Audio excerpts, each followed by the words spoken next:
ఇక బీజేపీతో మనకు ప్రతిసారి ఓ కొత్త they try to bring up a new controversy here and there. And మళ్ళీ వందే మాతరం వివాదం తెర మీదకి వచ్చింది. ప్రభుత్వం అపారెంట్లీ వందే మాతరం గీతం ఆలపించినప్పుడు అందరూ లేచి నిలబడాలి, గౌరవించాలి. ఎన్డీటీవీ ప్రకారం soon you may have to stand for Vande Mataram just like national anthem. Vande మాతరంతో ఉన్న దాంట్లో ఉన్న వివాదం ఏంటంటే వందే మాతరం ఆలపించడానికి ప్రత్యేకంగా ముస్లిమ్స్ వ్యతిరేకం. వందే మాతరంలో ఒరిజినల్లీ దుర్గామాత రెఫరెన్సెస్ ఉండేవి. దాని తర్వాత కాలంలో నెహ్రూ గారి కాలంలో కొన్ని పంక్తులు వందే మాతరం నుంచి మతానికి సంబంధించి తీసేయడం జరిగింది. బట్ యట్ అది తీసేసిన తర్వాత కూడా Muslims refuse to accept Vande Mataram. And Asaduddin Owaisi పార్లమెంట్లో మాట్లాడటం జరిగింది. వాళ్ళ నమ్మకాల్లో ఇస్లాం మతంలో వాళ్ళు కేవలం దేవుణ్ణి మాత్రమే పూజిస్తారు, తల్లిని పూజించరు, తల్లిని గౌరవిస్తారు, దేశాన్ని పూజించరు, దేశాన్ని ప్రేమిస్తారు. It is their belief system. Actual నువ్వు మాట్లాడుతున్న వందే మాత్రం అంటే ప్రార్థించడం, తల్లిని ప్రార్థించడం. And what they are saying is we do not believe in it. మా మతాచారం, నాకేం మతం అంటే I'm actually somewhat a right winger. నేను ఈ కమ్యూనిస్టులు తరహాలో పనికిమాలిన సెక్యులరిజం భుజాలకు ఎత్తుకునేవాడిని కాదు. అందరూ స్వేచ్ఛగా ఎవరి మతం వాళ్ళు ఆచరించుకోండి. మీ వ్యక్తిగత స్పేస్లో మీరు మీ మతాచారాలను ఇంకోరి మీద బలవంతంగా రుద్దే హక్కు మీకు లేదు, వాళ్ళ మతాన్ని మీ మీద రుద్దే హక్కు లేదు. In fact I'm going to play video. అవి మైకులు ముస్లింలది రోజుకు 5 సార్లు ప్రేయర్ మైకులు పెట్టి చేయటం. మన గుళ్ళలో వాళ్ళని చూసి మన గుళ్ళలో మొదలుపెట్టారు. పొద్దున్న లేవన్న సుప్రభాతం, భగవద్గీతలు ఊళ్ళో అందరిని లేపటం మైకులు పెట్టి. వాళ్ళని చూసి క్రిస్టియన్స్ కూడా మొదలుపెట్టారు. ఆదివారాలు మైకులు పెట్టి భజనలు చేయటం, జనాలందరూ సాగొట్టం. అరే మీ మతం శుభ్రంగా మీ మతాలను మీరు ఆచరించండి, కానీ 10 మంది మీద రుద్దే ప్రణాళిక ఏదైతుందో అది కరెక్ట్ కాదు. This is the basis and fundamental principle behind libertarianism, స్వేచ్ఛావాదం. ఇట్లే ఎందుకు ఉండాలి అంటే this is the best way for human beings to coexist. మనందరం ఒక కాలనీలో, ఒక నగరంలో, ఒక దేశంలో, ఈ ప్రపంచంలో కలిసిమెలిసి బ్రతకాలి అంటే మనిషి ఒక్కడే ఒక గుహలో బతకలేడు. This is something very unique about human being. మనిషి మనుగడ ఇతర మనుషుల మీద ఆధారపడి ఉంటుంది. మిమ్మల్ని తీసుకు అడవిలో వదిలేస్తే వారిలో చచ్చూరుకుంటారు, ఇంకొంచెం ముందే చచ్చిపోతారు అనుకుంటారు. ఆ అడవి జంతువులు ఎవరు వస్తే మీరు రక్షించుకోలేరు. ఉప్పులు వస్తే శుభ్రంగా భోజనం, వాడి బిర్యానీ పెట్టినట్టు పులికి మీరు భోజనం అయిపోతారు. మీ నీళ్లు మీరు తయారు చేసుకోలేరు. ఆ చెరువు నీళ్ళు, అక్కడున్న కుంటలో నీళ్లు తాగారనుకోండి డైరియా వచ్చిపోతారు. వేటాడి మీ మాంసం తెచ్చుకోలేరు, మీ కూరగాయలు మీరు పండించుకోలేరు అడవిలో. You are a helpless human being. మీరు ఒక్కసారి ఆలోచించండి, పొద్దున్న లేస్తే మీ ఒక రోజు గడవటానికి మీరు వాడే వస్తువుల్లో ఒక 10 లక్షల మంది మనుషులు చేతులు పెట్టుంటారు. ఇప్పుడు కెమెరా ఉంది, కంప్యూటర్ ఉంది, ఒక ఫోన్ ఉంది. ఎన్ని లక్షల మంది ఎన్ని రకాల డిజైన్లు, మెటల్స్, సిస్టమ్స్ చేస్తే ఒక ఫోన్ తయారవు. And that is how globalization ఇందాక మాట్లాడింది కూడా అది. We are very entrenched. దీనివల్ల మనకేం లాభం జరిగింది? అపారమైన అభివృద్ధి సాధించాం. బర్రెలు, గొర్రెలు, కుక్కలు, నక్కలు అన్ని ఎట్లున్నాయి అట్లాగే ఉన్నాయి. But we have changed dramatically. మారని వాళ్ళు they have destroyed their civilizations. Africa ఉంది, మేము మారం అన్నారు. అభివృద్ధి చెందాం, మేము కొట్టుకుంటా చస్తా ఉన్నారు, నాశనం అయిపోయారు.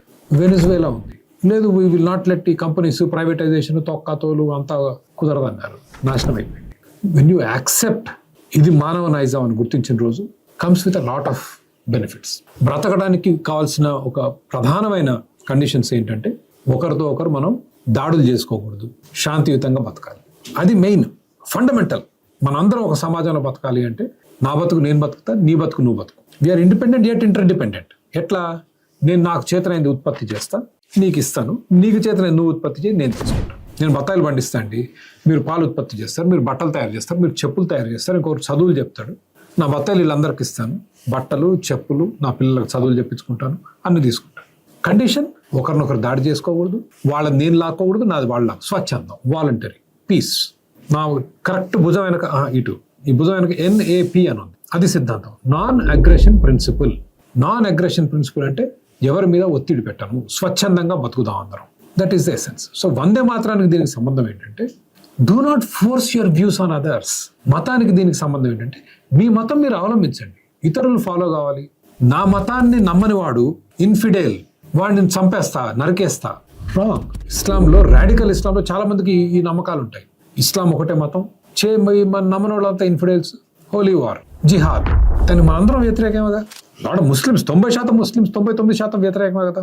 Any reasonable Muslim will not accept. అదేవిధంగా వందే మాత్రాన్ని అగౌరవించట్లేదు ముస్లిమ్స్. మా నమ్మకం మేము ఒక్క దేవుడికి మాత్రమే ప్రార్థిస్తాం, దేశం కాదు, తల్లి కాదు. అట్లానే దేశం తల్లి అంటే అగౌరవం కాదు. తల్లి అంటే గౌరవం, దేశం అంటే ప్రేమ. కానీ ప్రార్థించాం దేవుడిలా, ప్రార్థన దేవుడికి. And we should respect. లేదు వందే మాత్రం అందరు నిలబడాలి, నిలవడం వరకు ఓకే అనుకుంటే I don't know what Owaisi will say, I play what Owaisi said.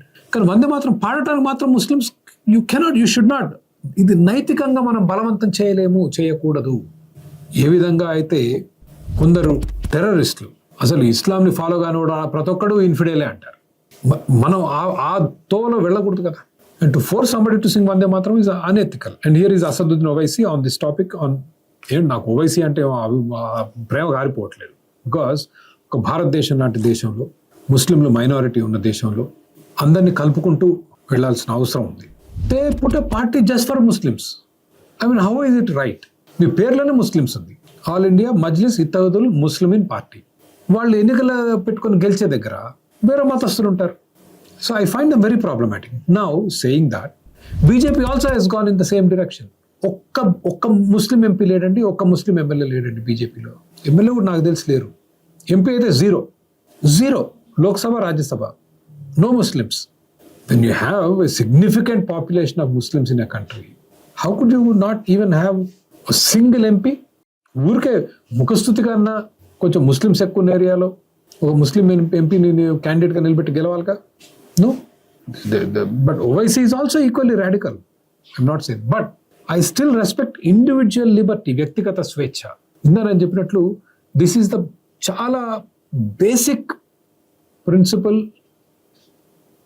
For human societies to coexist. अगर भारत को देवी कहने और उसके आगे सजदा करने तो दरअसल कौम परस्ती को, वतन से मोहब्बत को मजहब में तब्दील कर रहे, और फिर यहां पर बोल रहे कि अगर भारत में रहना है तो वंदे मातरम गाना पड़ेगा. भाई ये तो संविधान के खिलाफ है, सुप्रीम कोर्ट के जजमेंट के खिलाफ है.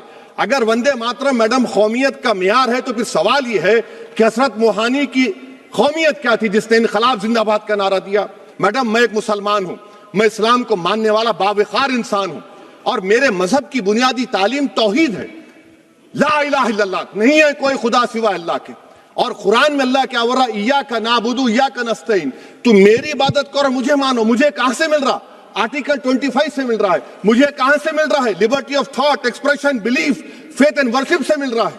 तो इसको जोड़ना ये बहुत ही खतरनाक होगा. और हमारे प्रॉफेट मोहम्मद सल्लल्लाहु अलैहि वसल्लम जब मदीने को गए तो उन्होंने उस वतन के लिए दुआ की, कहा कि अल्लाह मदीने की मोहब्बत हमारे दिलों में और इजाफा कर दे, मक्के से ज्यादा कर दे.